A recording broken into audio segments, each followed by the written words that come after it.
لیکن یہ کہ امام مہدی کی حکومت قائم کرنے کے لیے کون لوگ آئیں گے؟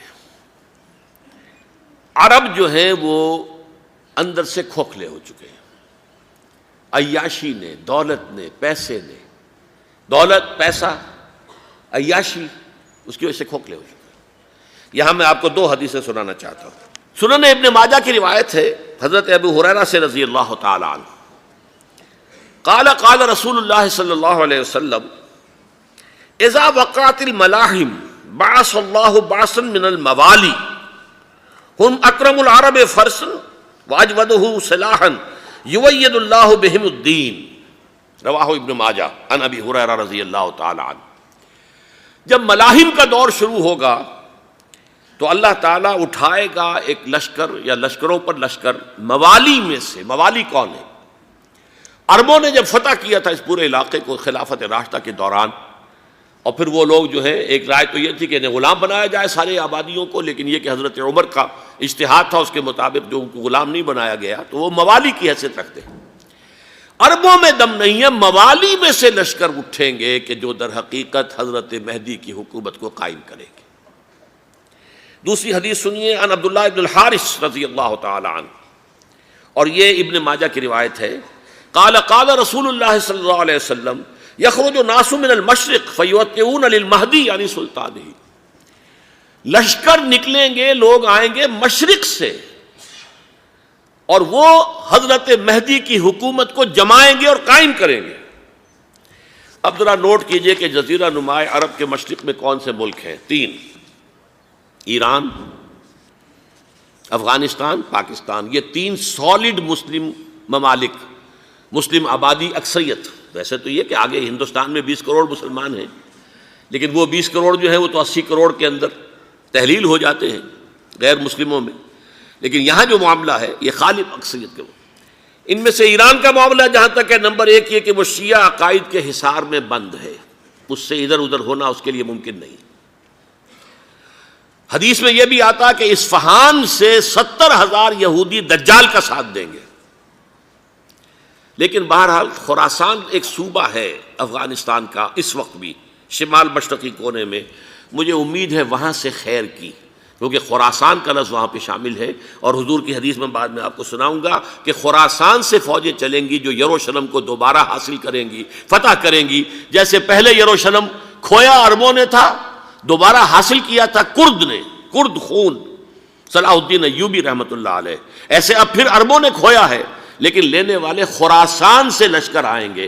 یخرج من خراسان رایات سود لا یردھا شیء حتی تنصب بإیلیا، خراسان کے علاقے سے کالے علم لے کر لشکر چلیں گے جن کے رخ کو کوئی موڑ نہیں سکے گا جب تک کہ وہ جا کر یروشلم میں نصب نہ ہو جائے۔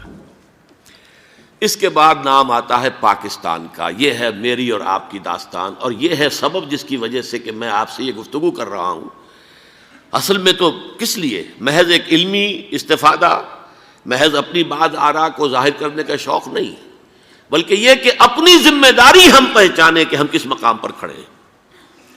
دیکھیے، اس پاکستان کے بارے میں یا ہندوستان کے بارے میں علامہ اقبال نے کہا تھا اپنے ترانہ ملی میں، میرے عرب کو آئی ٹھنڈی ہوا جہاں سے، میرا وطن وہی ہے، میرا وطن وہی ہے۔ اور مجھے بتایا گیا کہ سنن ابی داؤد میں یہ روایت موجود ہے کہ حضور نے فرمایا کہ ہندوستان کی طرف سے مجھے ٹھنڈی ہوا آتی ہے، اگرچہ مجھے وہ حدیث ابھی نہیں ملی ہے، لیکن حزب التحریر کا ایک کارڈ مجھے ملا تھا، تو اس میں اس حدیث کا اور اس میں ابو داؤد کی روایت کا حوالہ موجود تھا۔ لیکن میں جو چیز آپ کو بتا چکا ہوں وہ یہ کہ الف ثانی کا پورا تجدیدی کارنامہ اس ہندوستان کی سرزمین میں ہوا۔ مجدد الف ثانی شیخ احمد سرندی، شاہ ولی اللہ دہلوی، سید احمد بریلوی، وہ تو ہمارے پاکستان میں آ کر جو ہے ان کا خون جذب ہوا ارض پاکستان میں۔ پھر شیخ الہند مولانا محمود حسن۔ تحریک خلافت چلی تو صرف ہندوستان میں چلی اور کہیں نہیں چلی۔ آزادی کی تحریک چلی پوری دنیا میں، وہ نیشنلزم کی بنیاد پر چلی، ملے نیشنلزم، عرب نیشنلزم، ترک نیشنلزم۔ ہمارے ہاں چلی تو اسلام کے نام پر، پاکستان کا مطلب کیا؟ لا الہ الا اللہ۔ پھر پاکستان قائم ہوا معجزے کے طور پر، بلکہ نازل ہوا ہے لیلۃ القدر میں، انا انزلناہ فی لیلۃ القدر، جیسے قرآن نازل ہوا لیلۃ القدر میں، یہ پاکستان بھی نازل ہوا لیلۃ القدر میں۔ اس کا برقرار رہنا ابھی تک معجزہ ہے۔ ہندو یہ سمجھتا تھا، کانگریس سمجھتی تھی کہ جھٹپٹ ختم ہو جائے گا۔ پھر یہ کہ اس کا قرارداد مقاصد کا پاس ہو جانا، مزید بھی اور اضافی دفعات دستور میں آ جانا، اب کمرشل انٹرسٹ کو ربا قرار دے کر حرام قرار دینا، یہ سارے لینڈ مارکس ہیں کہ جو اشارہ کر رہے ہیں کسی چیز کی طرف، معاملہ کدھر جا رہا ہے۔ پھر یہ کہ یہ جو 14ویں صدی کے مجدد تھے شیخ الہند، اس کے بعد سے کچھ ایسی شخصیتیں عظیم پیدا ہوئی ہیں ہند میں، جن کو میں سمجھتا ہوں کہ 14ویں صدی کے مجدد اور 15ویں صدی کے مجدد کے درمیان، یہ 15ویں صدی کے مجدد کی راہ کو سیدھا کرنے والے، جیسے کہ حضرت یحییٰ نے کہا تھا میں تو آنے والے کا راستہ سیدھا کر رہا ہوں حضرت عیسیٰ کے لیے، ایسے ہی 15ویں صدی کے لیے امام مہدی کے لیے راستہ صاف کرنے والے سب سے پہلے علامہ اقبال، جنہوں نے اسلام کا تصور دین کی حیثیت سے دوبارہ زندہ کیا ہے، ورنہ اسلام ایک مذہب کی شکل اختیار کر چکا تھا۔ پھر مولانا مودودی، مولانا ابوالکلام آزاد حکومت الہیہ کے نعرے کے ساتھ میدان میں آئے۔ یہ اقبال نے جو تصور پیش کیا تھا اس پر عملی جد و جہد کے لیے حزب اللہ قائم ہوئی۔ نوٹ کر لیجئے 11 برس کا فرق ہے عمر کا علامہ اقبال کے اور ابوالکلام کے، اور 1913 میں جب حزب اللہ قائم کی ہے اس وقت علامہ اقبال کی ملی شاعری اپنے عروج کو پہنچ چکی تھی۔ پھر یہ کہ علامہ اقبال کے بعد تعمیل جو ہے اس کام کی وہ ابوالکلام نے کی، لیکن روایتی علماء نے کی شدید مخالفت کی وجہ سے وہ بددل ہو کر چھوڑ گئے، کانگریس میں شامل ہو گئے، بساط جو ہے حزب اللہ کی انہوں نے لپیٹ دی۔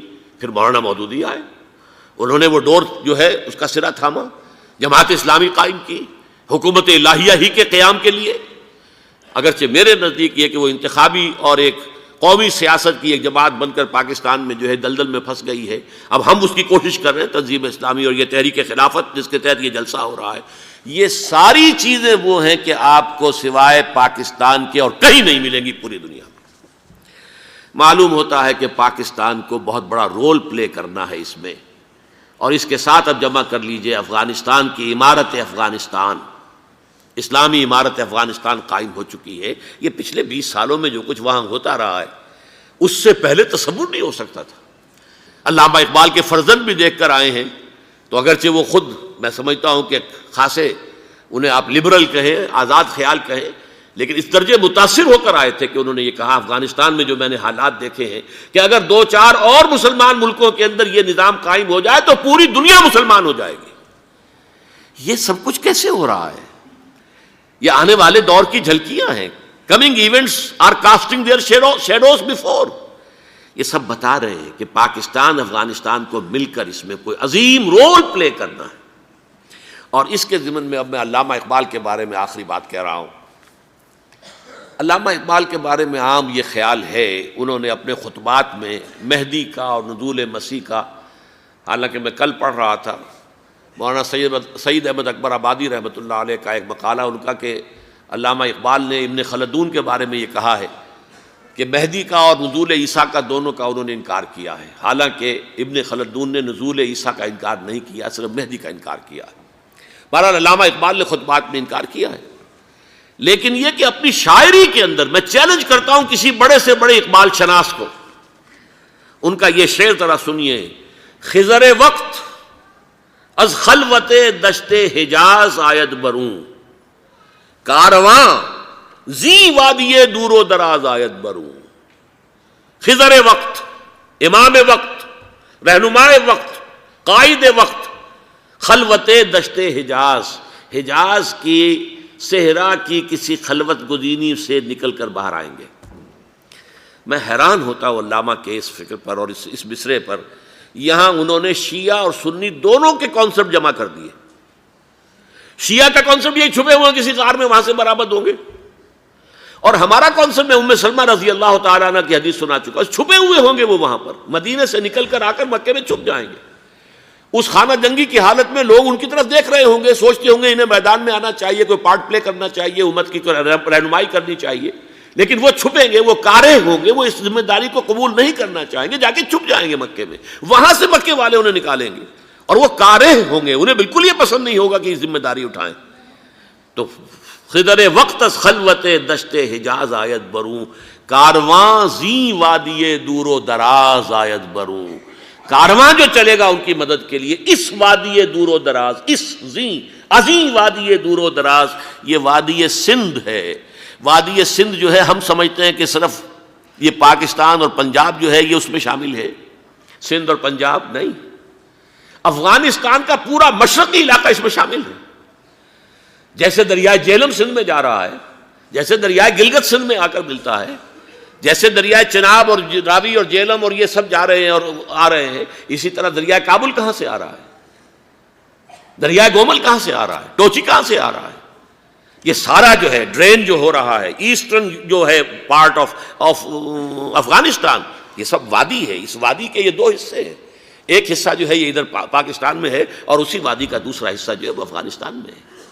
کارواں زی وادی دور و دراز آیت بروں، کارواں چلے گا یہاں سے، یخرج ناس من المشرق یؤتون للمہدی یعنی سلطان ہی، مشرق سے فوجیں چلیں گی کہ جو مہدی کی حکومت قائم کریں گی، اور یخرج من خراسان رایات و سود، اور خراسان سے سیاہ پرچم چلیں گے کہ جن کا رخ کوئی موڑ نہیں سکے گا، حتیٰ تنصب بإلیہ، یہاں تک کہ وہ جا کر یروشلم کے اندر نصب ہو جائیں گے۔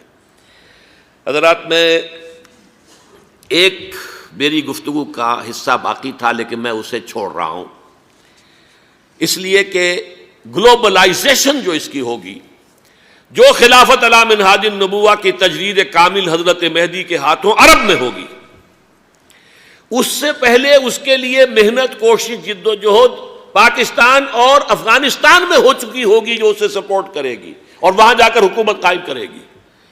اس کے بعد گلوبلائزیشن کا جو مرحلہ اس کا ہے وہ حضرت مہدی کے ہاتھوں نہیں ہے، وہ حضرت عیسیٰ ابن مریم ان کے نزول کے بعد ہے، جن کے نزول کے بعد دجال کا خاتمہ ہوگا اور یہودیوں کا استیصال ہوگا۔ مسلمانوں پر بھی بڑی تکالیف عربوں پر آئیں گی، شدائد آئیں گے، لیکن یہ وہ میں حصہ ملتوی رکھتا ہوں کسی دوسری محفل اور کسی دوسری مجلس اور نشست پر۔